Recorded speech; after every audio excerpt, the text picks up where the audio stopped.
Cảm ơn hai thằng đầu của xà na này.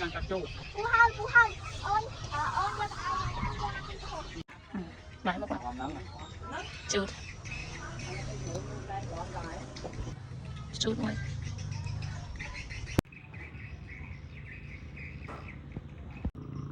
Anh đi vô mê phí nó mê con thằng ba kia nè.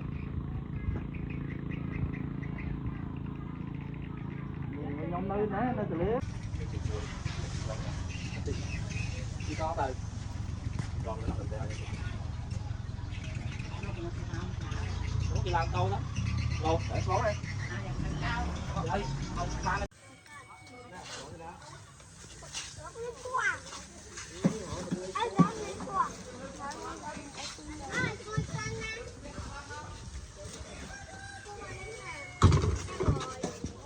Ơi mẹ em ơi, chơi chụp vặt em ơi.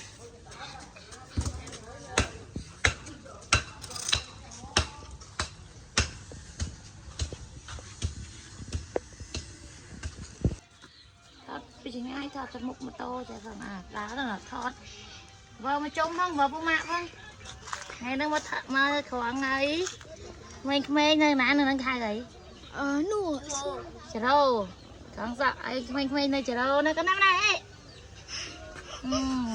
rồi là một rồi á nước phi như đấy nước phi như mến à thế nước phi như này đó chứ ý khoan mốc khóc khóc này à đã cân hả khoảng ngày tháng mấy cân tháng mấy khoảng hai khoảng ngày tháng mấy con chơi rồi mà cho tơ đó ấy ban 52 នាទី 53 នាទី Hotពីខោម្ដង Hotពីខោថត con nọ vô nó nọ thật từ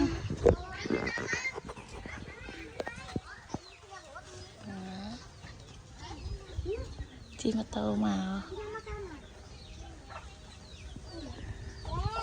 khinh mà bài khởi vâng thật một dạ xa đó này